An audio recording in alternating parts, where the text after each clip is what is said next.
Guys IAS ఐపీఎస్లకి నిజంగా 100 కోట్ల కట్నం ఇస్తారా? And at the same time ఇక్కడ అందరూ ఐఏఎస్ ఐపీఎస్ గురించి మాట్లాడుకుంటారు. యూపీఎస్సీ ప్రిపేర్ అయ్యే ప్రతి ఒక్కరు, లేకపోతే IPS grand entry, IAS grand entry, దీని గురించే మాట్లాడుతూ ఉంటారు.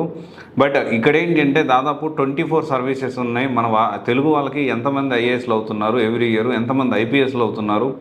అండ్ అంటే జనరల్గా ఏంటి అంటే చాలా తక్కువ మంది మాత్రమే ఐఏఎస్లు ఐపీఎస్లు అవుతూ ఉన్నారు. ఈ ఇయర్ అయితే ఇంకా చాలా తక్కువ ఉండొచ్చు. ఎందుకంటే 24-25కి సంబంధించి దాదాపు ఒక 60-70 ర్యాంక్స్ వచ్చాయి అనుకుంటే, మోస్ట్లీ 100 లోపల మన తెలుగు వారికి కనీసం 10 ర్యాంకులు కాదు కదా, ఒక 4 ర్యాంకులు ఏమో వచ్చినాయి. సో కరెక్ట్ మీ ఫ్యామ్ రాంగ్. అండ్ ఎందుకు ఈ మాట మాట్లాడుతున్నాం అంటే, అందరూ కూడా ఐఏఎస్ ఐపీఎస్ గురించే మాట్లాడుకుంటారు జనరల్లీ. దీంతో పాటు అండ్ ఇంకోటి కూడా నేను చెప్తాను, యూపీఎస్సీలో ఐఏఎస్ ఐపీఎస్ తర్వాత ఎక్కువ మంది ప్రిఫర్ చేసేది ఏంటి, ఎందుకు ప్రిఫర్ చేస్తున్నారు, దాని బెనిఫిట్స్ ఏంటి, అదంతా కూడా ఈ వీడియోలో మనం మాట్లాడుకునే ప్రయత్నం చేద్దాము. సో ఫస్ట్ ఆఫ్ ఆల్, ఈ ఐఏఎస్ ఐపీఎల్ 100 కోట్లు ఇస్తారా లేదా అనే దాని గురించి మాట్లాడుకునే ముందు, ఐఏఎస్ ఐపీఎస్ తర్వాత యూపీఎస్సీ ప్రిపేర్ అయ్యే ప్రతి ఒక్కరు ఎక్కువగా దేనికి ప్రిఫరెన్స్ ఇస్తారు అనే దానికి మనం చూస్తే, టోటల్ 24 సివిల్ సర్వీసెస్ ఉన్నాయి.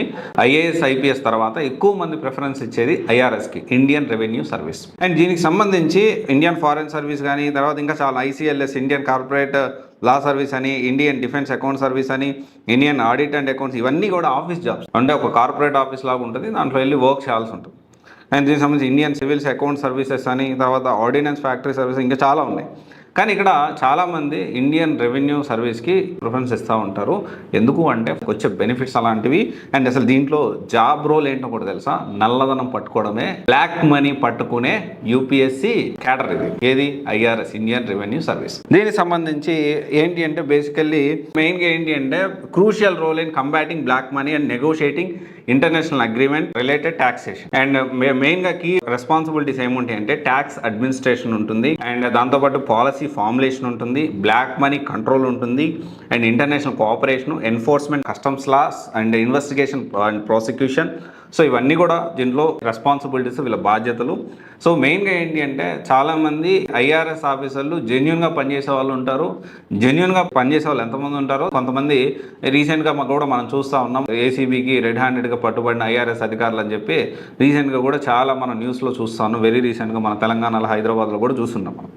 అండ్ దీనికి సంబంధించి మెయిన్గా ఏంటి అంటే వీళ్ళకి ఇచ్చే బెనిఫిట్స్ ఏంటో మనం చూస్తే, హౌస్ రెంట్ ఇస్తారు, డిఎల్ ఇస్తారు, and medical reimbursement, leave travel concession, education allowance పిల్లలకి, అఫీషియల్ వెహికల్ ఇస్తారు, గవర్నమెంట్ అకామిడేషన్ ఇస్తారు. ఒకవేళ గవర్నమెంట్ అకామిడేషన్ అక్కడ మనకి లేదు అనుకుంటే, మనకి దానికి సంబంధించిన ఇంటి రెంట్ కూడా ప్రొవైడ్ చేస్తారు. ఇదర్ అదే హౌస్ రెంట్ అన్న ఇస్తారు, లేదా అకామిడేషన్ అన్న ఇస్తారు. దీంతో పాటు ఏంటి అంటే పెన్షన్ అండ్ గ్రాట్యుటీ ఇస్తారు. ఆ తర్వాత వచ్చేసి స్పెషల్ డ్యూటీ అలవెన్స్ ఇస్తారు, స్టడీ లీవ్ ఇస్తారు. మళ్ళీ మనం చదువుకోవాలి, మళ్ళీ చాలామంది ఐఆర్ఎస్ వచ్చిన తర్వాత కూడా ఐఏఎస్ కోసం, ఐపీఎస్ కోసం ఇవ్వడానికి మళ్ళీ చదువుతూ ఉంటారు.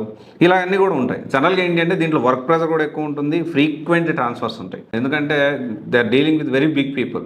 చాలా రిస్క్, హైలీ రిస్క్తో కూడుకున్న జాబ్. చాలామంది ఏమనుకుంటారంటే ఐఏఎస్ఏ ఎక్కువ రిస్క్, ఐపీఎస్ ఎక్కువ రిస్క్. వాళ్ళిద్దరికంటే ఎక్కువ రిస్క్ ఉన్నది డెఫినెట్లీ ఐఆర్ఎస్ ఉంది. ఎందుకంటే they are dealing with black money control. అంటే బ్లాక్ మనీ అని పేదోడి దగ్గర డబ్బులు ఉండవు కదా, బ్లాక్ మనీ ఎవరి దగ్గర ఉంటుంది? బాగా డబ్బులు ఉన్న వాళ్ళు ట్యాక్స్లు కట్టకుండా ఎగ్గొట్టే వాళ్ళు, బ్లాక్ మనీ ఉంటుంది వాళ్ళ దగ్గర. అంత డబ్బులు ఉన్న వాళ్ళు డెఫినెట్లీ పవర్ఫుల్ కూడా ఉంటారు, వాళ్ళు స్ట్రాంగ్గా ఉంటారు. వాళ్ళకి కూడా స్ట్రాంగ్ సిస్టమ్ అనేది ఉంటుంది. దాని నుంచి వాళ్ళు చాలామంది వాళ్ళకి సపోర్ట్ చేసే వాళ్ళు ఉంటారు సిస్టంలో కూడా. ఇలా కూడా జరుగుతూ ఉంటుంది. సరే, తర్వాత ఏది ఏమైనా చాలామంది పట్టుబడిపోతూ ఉంటారు, దట్ ఈస్ డిఫరెంట్ స్టోరీ. ఇలా ఐఆర్ఎస్ అధికారులు సిన్సియర్గా ఉంటే నాకు తెలిసి నల్లధనం అనేది ఇండియాలో ఉండనే ఉండదు. అంటే అంత సిన్సియర్గా ఉండట్లేదా అంటే, సిన్సియర్గా ఉంటున్నారు. కానీ ఏమవుతుందంటే వాళ్ళకు కూడా తెలియకుండా కొంత ప్రెషర్ కూడా క్రియేట్ చేయడం, ఇవన్నీ కూడా జరుగుతుంది. సిన్సియర్గా ఉండే వాళ్ళు ఉంటున్నారు, and at the same time దానికి సంబంధించిన పట్టుబడే అధికారులు కూడా కొంతమంది ఉన్నారు. అండ్ ఓవరాల్గా ఏంటి అంటే, ఈ ఐఏఎస్ ఐపీఎస్ తర్వాత ఎక్కువగా ఐఆర్ఎస్ అనేది చూస్ చేసుకుంటూ ఉంటారు.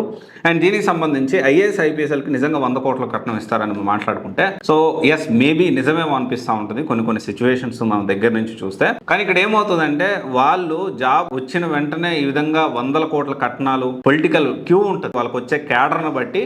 ఇదిగో ఈ క్యాడర్కి అయితే ఇంత డబ్బులు, ఈ క్యాడర్కి అయితే ఇంత కట్నం. ఇది నిజంగా జరుగుతూ ఉందేమో అని అనిపిస్తూ ఉంది. అండ్ ఇది అందరూ చేస్తున్నారు, అందరూ ఇలా ఉన్నారని చెప్పను. చాలా మంది, నాకు తెలిసిన ఒక ర్యాంకర్ కూడా 2 సార్లు యూపీఎస్సీ ర్యాంకరు, వాళ్ళ ఫ్యామిలీలోనే చాలా మంది సక్సెస్ అయిపోయిన తర్వాత ఈ 100 కోట్ల ఆశపడి వాళ్ళు నమ్ము అప్పుడు దాకా వాళ్ళు సపోర్ట్ చేసిన వాళ్ళు కూడా వదిలిపెట్టే పరిస్థితి ఉంటుంది. అలాంటి పరిస్థితి కాకుండా ఉండే వాళ్ళు కూడా చాలా ఎక్కువ మంది ఉన్నారు. కానీ ఓవరాల్గా ఏంటి అంటే, యూపీఎస్సీ ప్రిపేర్ అయ్యే వాళ్ళందరూ కూడా వీటన్నిటికంటే ఇప్పుడు ఏదో 100 కోట్ల కట్నం వస్తుంది, లేకపోతే ఇంకోరి కోసం కాకుండా నిజంగా దేశానికి సమాజానికి ఏమైనా చేయాలి అనే ఒక మంచి దృక్పథంతో వస్తే మాత్రం ఖచ్చితంగా భారతదేశం ఫ్యూచర్ మారడానికి మెయిన్ బ్యూరోక్రాట్ చేతిలోనే ఉంది. స్టీల్ ఫ్రేమ్ ఆఫ్ ఇండియా ఈ మొత్తం ఎంటైర్ బ్యూరోక్రాట్ సిస్టమ్ చేతిలోనే ఉంది. ఒక పక్క పాలసీస్ చూసుకుంటే పాలసీ ఇంప్లిమెంటేషన్ ఐఏఎస్ చూసుకుంటారు, శాంతి భద్రతల విషయంలో ఐపీఎస్ ఉంటారు, తర్వాత బ్లాక్ మనీకి సంబంధించి ఐఆర్ఎస్ ఆఫీసర్లు ఉంటారు, ఇంకా దీంట్లో చాలా సర్వీసెస్ ఉన్నాయి, ఫారెన్ సర్వీసెస్ ఉంది, ఫారెస్ట్ సర్వీసెస్ ఉన్నాయి, ఇలా చాలా సర్వీసెస్ ఉన్నాయి, అకౌంట్ సర్వీసెస్ ఉన్నాయి, ఇండియన్ కార్పొరేట్ లా సర్వీసెస్ ఉన్నాయి, ఇంకా చాలా సర్వీసెస్ ఉన్నాయి దీంట్లో. అంటే